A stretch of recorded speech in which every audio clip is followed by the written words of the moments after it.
नमस्कार नमस्कार सभी साथी जुड़ जाइए, फटाफट जुड़िए। आज का जो प्रश्न होने वाला है बिहार दरोगा टेस्ट सीरीज, यह 22 नंबर टेस्ट सीरीज है। यहाँ मैं हेडर में लिखना भूल गया हूँ, खैर कोई बात नहीं, मैं बता दे रहा हूँ। टेस्ट सीरीज आज का जो है वो 22 नंबर है। इससे पहले 31 आपको दे चुका हूँ। बहुत सारे लोगों ने कमेंट किया, क्या कमेंट किया इस पर मैं एक अलग से वीडियो बना करके चर्चा करूंगा। हालांकि संक्षेप में इसमें मैं बताना चाहता हूँ। कुछ लोगों ने ये कमेंट किया है कि हमारा तो 40-45 आ रहा है, क्या इतना इजी पूछेगा क्या? तो देखिए, मैं आपको बार बार कहता हूं कि बिहार दरोगा में तोप नहीं पूछता है, हिमालय नहीं पूछता है कि इतना पहाड़ जैसा क्वेश्चन नहीं। सामान्य प्रश्न ही रहते हैं लगभग 50-60%। 20 से 30% थोड़ा सा मध्य स्तर के, और जो 20% बचता है वह थोड़ा सा उच्च स्तर का होता है। बाकी यहाँ आपको जब मैं ऑप्शन दे रहा हूं तो भले आपको लग रहा हो कि हाँ ये हमको आ रहा है, ये आ रहा है। जब आप एग्जाम में बैठेंगे ना, तो जिनका 40 हो रहा है ना, वो आ जाएंगे 32-34 पर। ये मान के चलिए, क्योंकि यहाँ आपको डर नहीं है कि आपका नौकरी लगेगा कि नहीं। एग्जाम में आपको डर रहता है, आपकी हालत एकदम पतली हुई रहती है। तो यही प्रश्न एग्जाम में जब आप जाएंगे तब अलग एक्सपीरियंस होगा आपका। तब आप कहेंगे कि अरे यार, बहुत इजी प्रश्न गलत कर दिए। तो इसको इतना हल्का मत मानिए। यहां तो मैं डायरेक्ट आंसर बता दे रहा हूं, इसलिए आपके मन में अगर कंफ्यूजन भी लग रहा होगा कि ए की बी, और हम आंसर अगर ए बता दिया बी बता दिए, तो आपको लगेगा कि हाँ हाँ हाँ बी तो बोल ही रहे थे, तो आप उसको सही मान लेंगे। लेकिन एग्जाम हॉल में ऐसा नहीं होगा। हालांकि इस पर मैं एक अलग से वीडियो बना करके डिटेल में समझाऊंगा। आप लोग का जो माइंड वॉश हो चुका है ना, उसको सही करना पड़ेगा। तो चलिए, आज क्वेश्चन जो आज का मिलेगा आपको, थोड़ा सा एडवांस लेवल का मिलेगा। हताश नहीं होना है। आज के प्रश्न थोड़े से मैंने सेट किया है, थोड़ा सा, ज्यादा नहीं, थोड़ा सा मैंने टाइट किया है। आज देखते हैं आप लोग कितना स्कोर लाते हैं, और कमेंट करिएगा आज, ठीक? तो चलिए शुरू करते हैं। पहला ही प्रश्न आपको दिख रहा होगा, मजेदार। व्यापारिक पवनें चलती हैं। व्यापारिक पवनें किधर चलती हैं? 4 ऑप्शन है, अच्छे से पढ़ लीजिए। क्या उत्तरी ध्रुव में उच्च वायुदाब से निम्न वायुदाब? क्या दक्षिणी ध्रुव में उच्च वायुदाब से निम्न वायुदाब? कि दोनों ध्रुवों में निम्न वायुदाब से उच्च वायुदाब? कि दोनों ध्रुवों में उच्च वायुदाब से निम्न वायुदाब? अब आप कमेंट कर लीजिए ये आता है कि नहीं आपको। कहते हैं ना कि बहुत इजी इजी है, जरा करिए तब समझ में आएगा कि इजी है कि क्या है। तो ऐसे सामान्य स्थिति में कर लेना बहुत अलग बात है, लेकिन जब आप क्वेश्चन को एग्जाम में करेंगे तब आपको थोड़ा सा तकलीफ होगी। तो चलिए मैं बता देता हूं, परेशान मत होइए। इसका जो राइट आंसर है वो हो जाएगा ऑप्शन नंबर डी। दोनों ध्रुवों में उच्च वायुदाब से निम्न वायुदाब, है ना, उच्च अक्षांश से निम्न अक्षांश की ओर चलता है। मतलब चलता किधर है ये जान लीजिए। जैसे कि ये विषुवत रेखा है ना, विषुवत रेखा, तो 30 डिग्री से 5 डिग्री इधर, और उत्तरी गोलार्ध में भी 30 डिग्री से 5 डिग्री के बीच चलती है ना। तो ये दोनों ध्यान रखिएगा, 30 से 5 के बीच दोनों ध्रुवों में, उत्तरी या दक्षिणी में, उच्च वायुदाब से, यानी कि 30 से 5, 5 से 30 नहीं जाती है, 5 से 30 नहीं, 30 से 5 की ओर आती है। ये आपको ध्यान देना है। चलिए दूसरा प्रश्न, बहुत ही शानदार प्रश्न, सरल है लेकिन दिमाग लगाना है इसमें।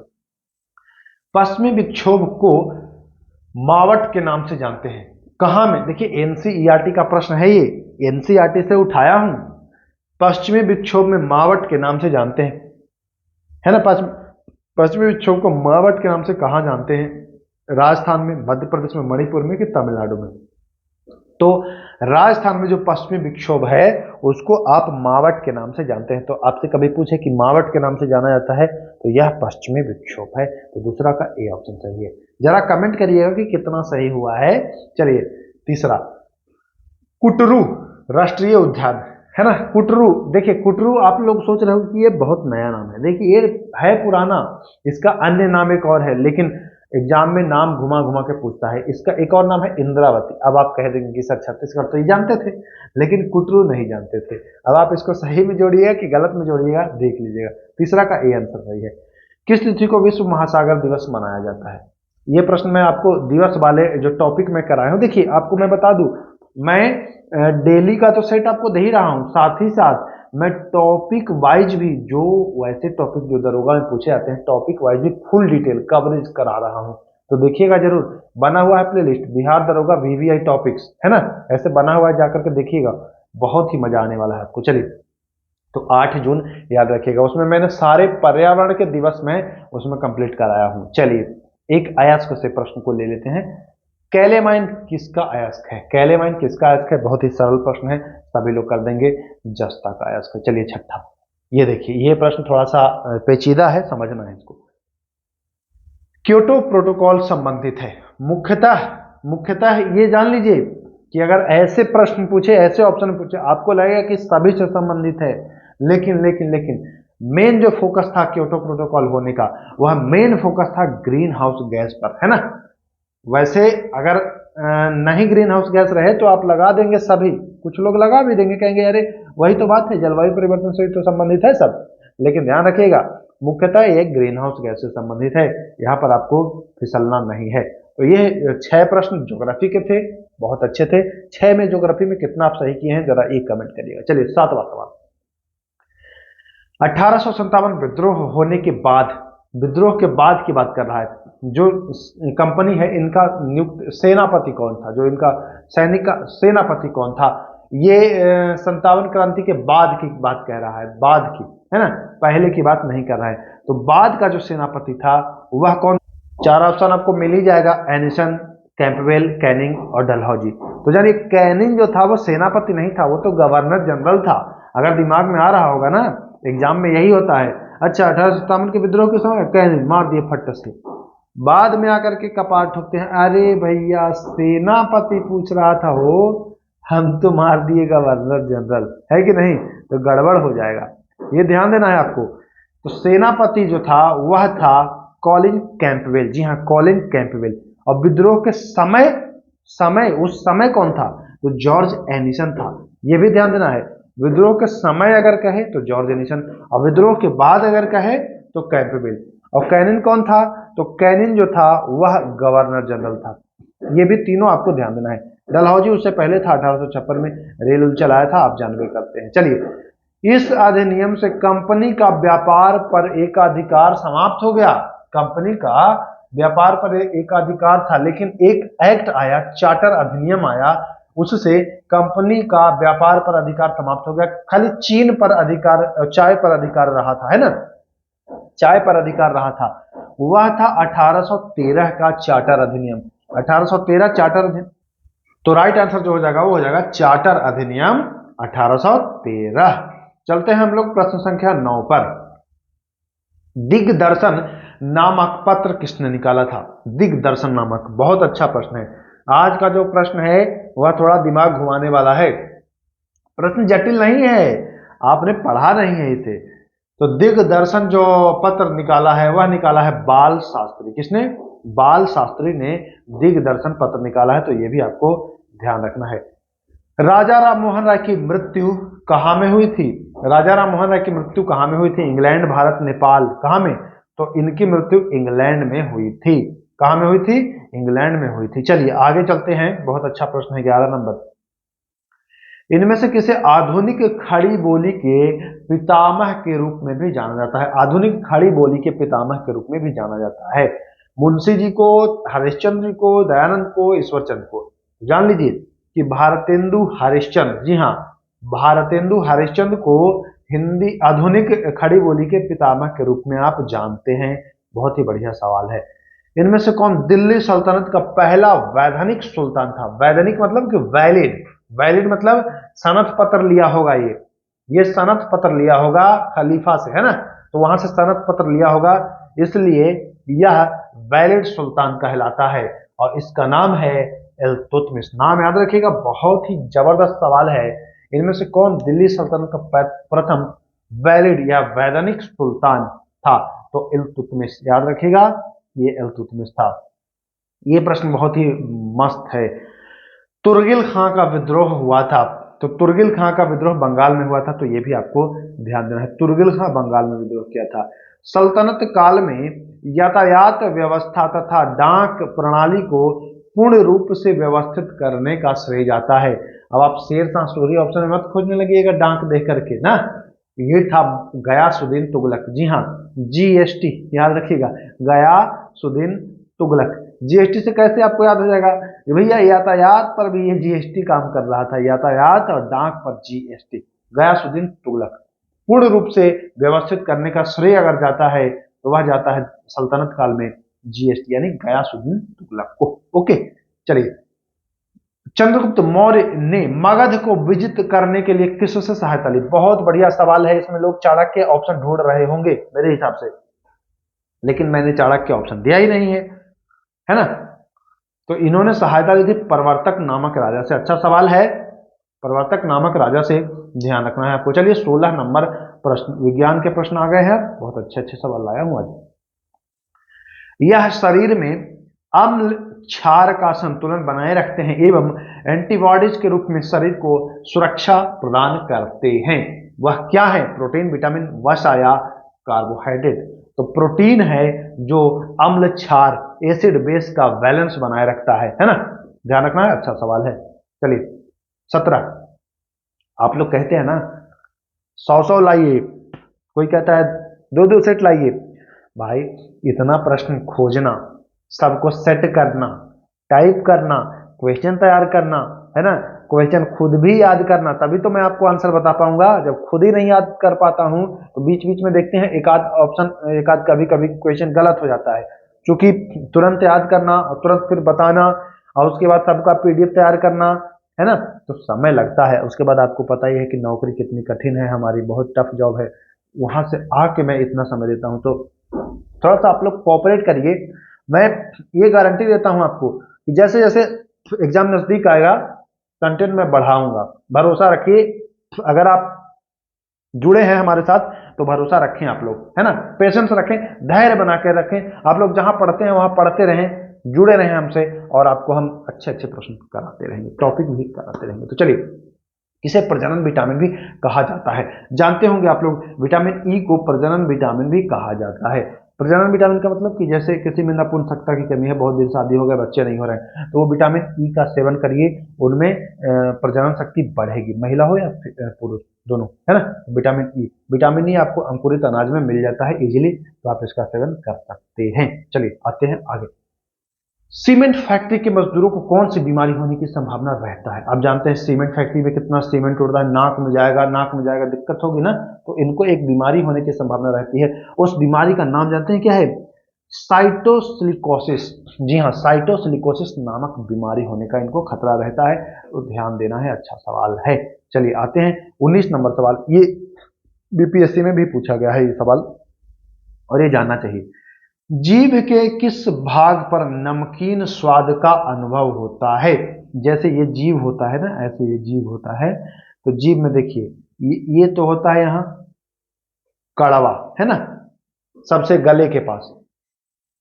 आगे होगा आपको मीठा, नमकीन, खट्टा, कड़वा, ऐसे होता है।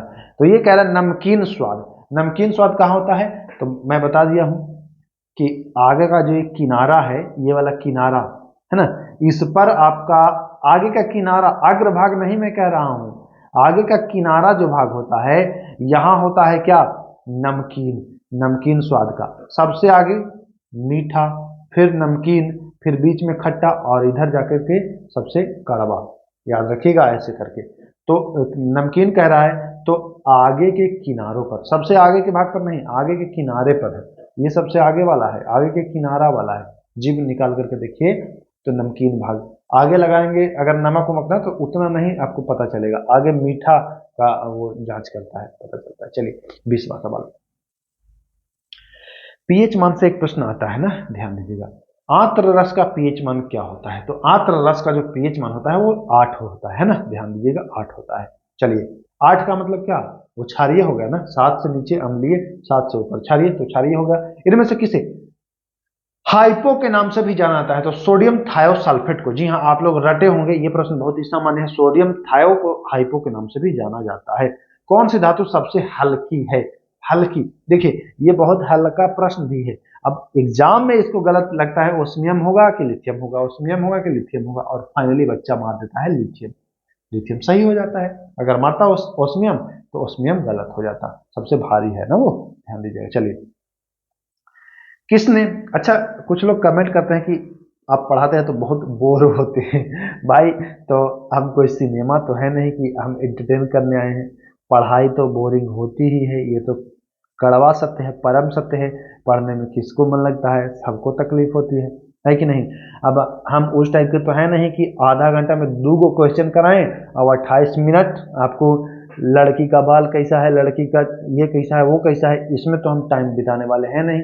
जैसा मैं बाकी यूट्यूब पर देखते रहता हूँ कि 5 प्रश्न कराया जाएगा आपको, और आपको उसका पूरा लड़की पर टिप्पणी टोका, कोई लड़का पर टिप्पणी टोका, तो वहां बहुत मजा आता होगा आप मेरे हिसाब से। लेकिन सॉरी, मैं माफी चाहता हूँ, उस टाइप का कंटेंट मैं नहीं दे पाऊंगा कि टिप्पणी टोका करके भीड़ नहीं मुझे जुटाना है। हमारे पास 2 ही 100 आप लोग जुड़ेंगे, 2 ही 1000 देख रहे हैं बच्चे, 5 ही 1000 देख रहे हैं हमारे वीडियो को, लेकिन वो फायदा में रहें, फायदा हो। आपके फ्यूचर के साथ खेलने का मेरा कोई अधिकार नहीं है दोस्त। आप अपने परिवार का समझिए कि दीपक हैं, आप ट्रस्ट करके आए हैं हमारे पास, और हम आपका बहुमूल्य समय जो है वह यही सब में बिता दें, तो किसी भी एंगल से ये मैं अपने आप को माफ नहीं करूंगा। इसलिए भले कड़वा लगे, बट कंटेंट मैं दूंगा कम समय में ज़्यादा, यही हमारी पहचान है आज भी और आगे भी रहेगा। इस पर मैं खरा उतरूंगा। चलिए, किसमें कार्बन का प्रतिशत सर्वाधिक होता है? बहुत बढ़िया प्रश्न है, और मैक्सिमम बच्चे इसको गलत करने वाले हैं। मैं पहले ही बता रहा हूं कि कार्बन का प्रतिशत सर्वाधिक किस में है। ढलवा, पिटवा, इस्पात, इस सभी में बराबर। बहुत लोगों को लग रहा होगा ढलवा, कुछ को लग रहा होगा पिटवा, कुछ तो कंफर्म हो गए कि इस्पात में, है ना। कुछ को लग रहा कि ना, सब में बराबर कार्बन थोड़ी निकाला जाएगा किसी में से। तो ध्यान रखिए, लगभग 2% होता है ढलवा लोहा में, जो कि सबसे ज्यादा होता है। पिटवा लोहा में 1% से कम होता है, और इस्पात में इन दोनों के बीच लगभग 1.5% का होता है। तो ये ध्यान देना है, ढलवा, नीचे पिटवा, और बीच में इस्पात, है ना। तो ये आपको ध्यान देना है। चलें आगे। चलिए, बहुत अच्छा बता दिए हैं।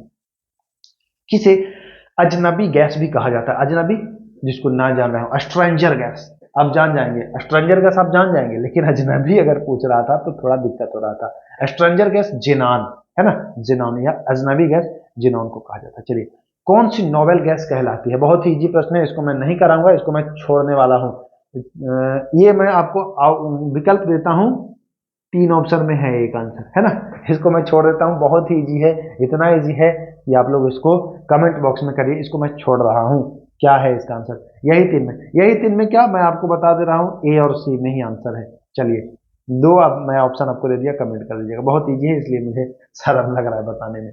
आते हैं आगे। हाँ, साबुन ग्रिज को हटाता है। साबुन ग्रिज को कैसे हटाता है, किस प्रकार से? तो पायसीकरण के द्वारा इसको हटा दिया जाता है। चलिए, इनमें से कौन कार्बन का अपरूप नहीं है? बच्चे रटे रहते हैं, हीरा और ग्रेफाइट कार्बन के अपरूप हैं, लेकिन लेकिन लेकिन लेकिन C16, है ना, बंकमिस्टर फ्लोरीन। बिहार दरोगा में ये प्रश्न आया है, रट लीजिए।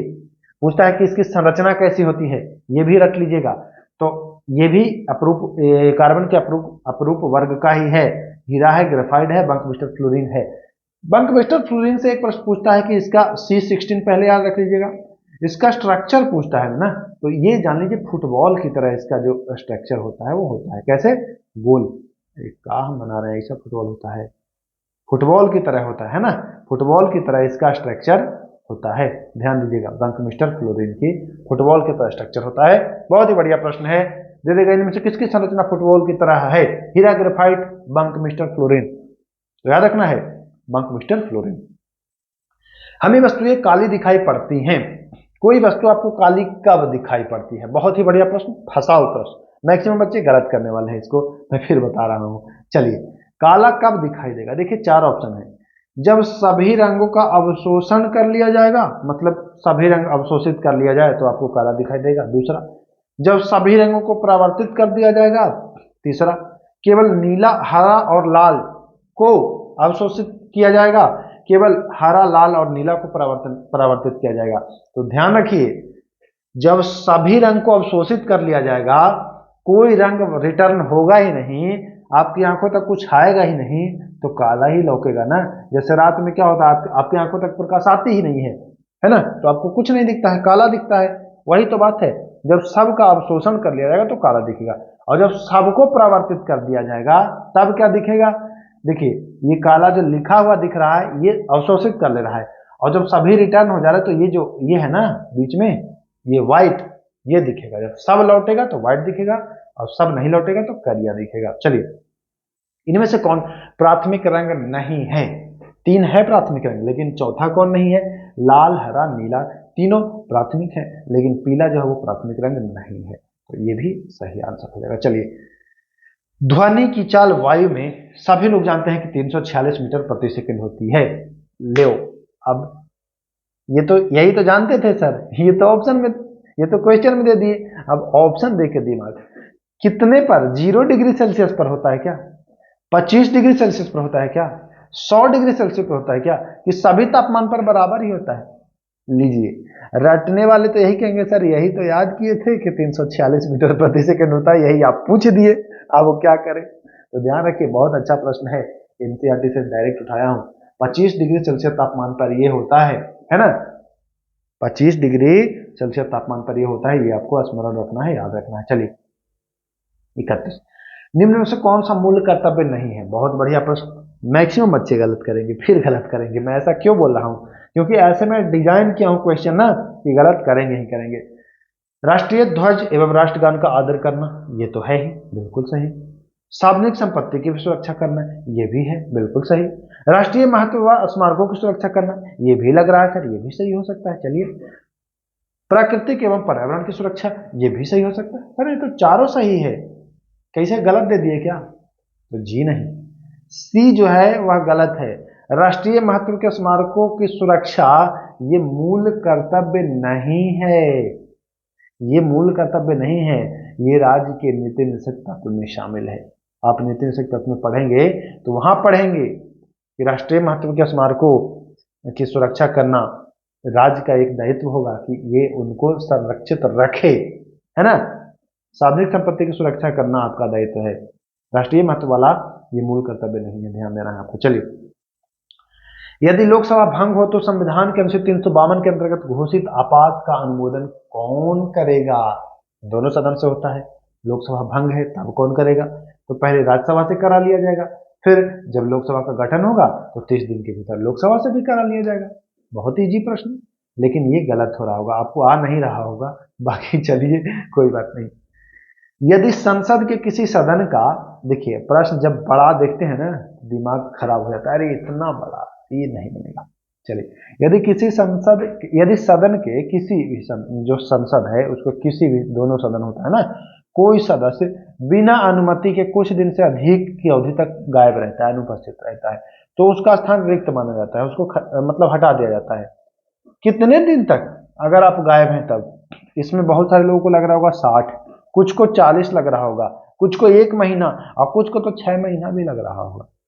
लेकिन राइट आंसर पता है क्या है? ना तो 180 है और न ही 40 है, 1 महीना तो है ही नहीं है, 60 आंसर है, 60 दिन। अच्छा सवाल है, फंसाऊ वाला है। चलिए 34 आज जरा आप लोग कमेंट करिएगा कि कितना पानी में है, देखते हैं कौन कौन 45 जो ला रहा था ना आज ला पाते हैं कि नहीं। देखिए झूठ कमेंट मत करिएगा, जो अपनी औकात है, क्योंकि हमसे तो झूठ बोल लेंगे, लेकिन जब एग्जाम में जाएंगे वहां तो झूठ नहीं चलेगा ना। ऐसा क्यों करना, अपने आप को धोखा देना होता है ये। जितना आ रहा आपका 25 आ रहा 25 लिखिए ना, आप सुधार करने की कोशिश करिए ना उसको, वो 25 40 में बदलिए, ये जुनून होना चाहिए, तो ये दिमाग में रखना है। आ जाते हैं हम लोग 34 नंबर सवाल पर। राज्यसभा के संदर्भ में कौन सा कथन सबसे उपयुक्त है? सबसे सही कथन छांटना है, ध्यान से भैया, यहां भी गलती करेंगे बहुत सारे लोग, तो अगर नहीं ठीक से पढ़ेंगे तो गलती करेंगे, और एग्जाम में तो ऐसे ही प्रश्न तो एग्जाम में गलत होते हैं। पढ़ते हैं जरा चारों ऑप्शन। इसके 1/3 सदस्य प्रत्येक 3 वर्ष बाद सेवानिवृत्त हो जाते हैं, ठीक। इसके 2/3 सदस्य प्रत्येक 3 वर्ष बाद सेवानिवृत्त हो जाते हैं।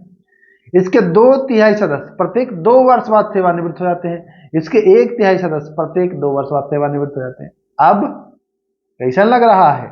सही लग रहा है ना, तो डी ऑप्शन सही हो जाएगा। प्रत्येक 2 वर्ष बाद 1/3 सदस्य जो है वह चले जाते हैं रिटायरमेंट पर और नया चुनाव होता है उनका, ठीक ना, ध्यान दीजिएगा। चलिए 35वां, राष्ट्रपति के निर्वाचक मंडल में शामिल होता है। राष्ट्रपति के निर्वाचक मंडल में कौन कौन शामिल होता है? लोकसभा, राज्यसभा, विधानसभा के सभी, लोकसभा, राज्यसभा, विधानसभा के निर्वाचित, कि लोकसभा, राज्यसभा के निर्वाचित, कि लोकसभा, राज्यसभा के सभी। बहुत अच्छा प्रश्न है, इसको मैं कई बार ट्रिक से भी बताया हूं। इसके लिए एक ट्रिक है बिल्लो रानी। क्या ट्रिक है? बिल्लो रानी, वी लो रानी, है ना, विल्लो रानी। विधानसभा, लोकसभा, राज्यसभा, नी से निर्वाचित, सभी नहीं, सभी में मनोनीत वाला भी आ जाता है 12 को राज्यसभा से जो है वो, तो सभी नहीं, खाली निर्वाचित, समझिएगा बात को। तो लोकसभा, राज्यसभा, विधानसभा के निर्वाचित, वी लो रानी, विल्लो रानी, बी ऑप्शन। बहुत अच्छा कॉन्सेप्ट मैं आपको बता दिया हूं, कभी भूलेंगे नहीं, याद रखेंगे, के सर ने बताया था। राष्ट्रीय आय मापने की सबसे उपयुक्त विधि है, तो शुद्ध राष्ट्रीय उत्पाद कारक लागत पर होता है ये, हाँ सी ऑप्शन देखिए लिखा भी है, शुद्ध राष्ट्रीय उत्पाद कारक लागत पर होता है। चलिए 37 नंबर, राष्ट्रीय आय में वृद्धि के साथ अर्थव्यवस्था पर क्या प्रभाव पड़ता है? सेवा क्षेत्र का अंश इसमें बढ़ जाता है। अर्थशास्त्र का प्रश्न है। भारत में सर्वप्रथम राष्ट्रीय आय का आकलन दादा भाई ने किया था। बहुत ही इजी प्रश्न है, जानते भी हैं आप लोग। ब्रह्मकुंड बिहार से संबंधित है। ब्रह्मकुंड जो है वह राजगृह में है। जी हाँ, देखिए ज्यादातर कुंड आपको राजगीर और मुंगेर में मिलेगा, है ना। मैं एक वीडियो इस पर उपलब्ध करा दूंगा आपको, कुंड पर, राजगीर और मुंगेर का जो कुंड है उस पर मैं कोशिश करूंगा ट्रिक से मैं बता दूं ताकि कंफ्यूजन ना हो। उत्तर, अब करंट अफेयर के प्रश्न आएंगे। उत्तर प्रदेश में किस शहर में एक सेमीकंडक्टर परियोजना को शुरू किया गया है? तो उत्तर प्रदेश के ग्रेटर नोएडा जो है वहां एक सेमीकंडक्टर परियोजना शुरू किया गया है। चलते हैं आगे, देखिए ये प्रश्न अच्छा प्रश्न है, याद कर लीजिएगा, पुलिस से संबंधित है। हाल ही में गृह मंत्रालय द्वारा किस राज्य के पुलिस बल को केंद्रीय मंत्री दक्षता पदक से सम्मानित किया गया है? केंद्रीय मंत्री दक्षता पदक से सम्मानित किया गया है। किस राज्य की police? Bihar police, UP police, Madhya Pradesh police की असम पुलिस? तो असम पुलिस को मिला है, बिहार पुलिस को नहीं मिला है, यूपी पुलिस को भी नहीं मिला है, एमपी पुलिस को भी नहीं मिला है, असम पुलिस को मिल गया है। हाल ही में इसरो ने क्या किया है कि धरती पर अंतरिक्ष जैसा माहौल बनाया है ना, धरती पर ही बनाया है इसरो, अपना भारत वाला। और यहां पहला एनालॉग स्पेस मिशन लॉन्च किया है। कहां में? उत्तराखंड में, लेह लद्दाख में, उड़ीसा में कि राजस्थान में? जान लीजिए, लेह लद्दाख में ये किया है मिशन को लॉन्च। हाल ही में भारतीय तटरक्षक बल ने किस नाम से तटीय सुरक्षा अभ्यास शुरू किया है? तटीय सुरक्षा अभ्यास, देखिए सेना हो, डीआरडीओ हो, रक्षा से संबंधित हो तो प्रश्न महत्वपूर्ण हो जाते हैं, इस पर आपको विशेष रूप से फोकस करना है, समझना है। या महिला हो तो ऐसे प्रश्नों को आप ध्यान दीजिएगा। सागर कवच आंसर है ना, सागर कवच नाम से ये तटीय अभ्यास किया है। चलिए, किस शहर ने दीपोत्सव के दौरान रिकॉर्ड बनाया है 25 लाख दिया जला करके? अयोध्या में, है ना, अयोध्या जान ही रहे हैं, राम जी का जहां मंदिर बना है। ठीक। हाल ही में किस राज्य में मेरा हो चोंगवा, नाम ही ऐसा है तो क्या किया जाए, ये उत्सव है मेरा हो चोंगवा उत्सव जो है वह मनाया गया है, यह मणिपुर में मनाया गया है, मेरा हो चोंगवा। चलिए 46, हाल ही में किसने जापान के नए प्रधानमंत्री का पदभार संभाला है? शिगोरू नाम है, शिगोरू इशिबा। जी हाँ, नाम याद रखिएगा, शिगोरू इशिबा ने प्रधानमंत्री का पद संभाला है जापान में। चलिए, एशियज कप किन दो देशों के मध्य होता है? पहले तो ये जान लीजिए कि एशियज कप होता क्या है। तो एक क्रिकेट का एक ट्रॉफी समझ लीजिए, जो भारत और इंग्लैंड के बीच नहीं, भारत और ऑस्ट्रेलिया के बीच भी नहीं, ऑस्ट्रेलिया और इंग्लैंड के बीच होता है। ध्यान दीजिएगा, कंफ्यूज नहीं होना है, ऑस्ट्रेलिया और इंग्लैंड के बीच। चलिए, महाप्रयाण घाट किसकी समाधि स्थल है? महाप्रयाण घाट किसकी है? नेहरू जी की, भीमराव की, राजेंद्र प्रसाद की, जगजीवन राम की? तो जान लीजिए कि राजेंद्र प्रसाद की है महाप्रयाण घाट। ओके, चलिए 2 प्रश्न और है। इनमें से कौन सी पुस्तक मुंशी प्रेमचंद की नहीं है? आई गे दादा, ये प्रश्न फंसाएगा बच्चों को, है ना। गोदान तो जानते थे भैया, खाली गोदान ही जानते थे, और जो बच्चे जानते हैं हड़बड़िया होते हैं वो एग्जाम में, इनमें से कौन सी? अच्छा, प्रेमचंद, मार दिया गोदान, ये सही, बहुत हल्का पूछा था। अब देखिए, प्रेमचंद की नहीं है पूछ रहा है भाई, गोदान तो है, कौन नहीं है बताइए जरा। गोदान भी है, निर्मला भी है, कायाकल्प भी है, कायर नहीं है। ध्यान दीजिएगा, डी ऑप्शन सही हो जाएगा। चलें आगे। चलिए, विश्व इतिहास से एक प्रश्न है। फ्रांस में राष्ट्रीय दिवस मनाया जाता है, या फ्रांस का राष्ट्रीय दिवस मनाया जाता है ना। क्रांति हुई थी फ्रांस में इस दिन, तारीख थी 14 जुलाई, ध्यान रखिएगा 14 जुलाई। तो अच्छा कर आधा घंटा समय आज लिया हूं, वीडियो थोड़ा लंबा किया हूं, क्वेश्चन थोड़ा चूंकि जटिल था। आपके कमेंट का बेसब्री से इंतजार रहेगा कितना समय आज आप लिए हैं और कितना स्कोर आप आज किए हैं। तो चलिए, वीडियो अच्छा लगा है तो वीडियो को शेयर अवश्य करिएगा।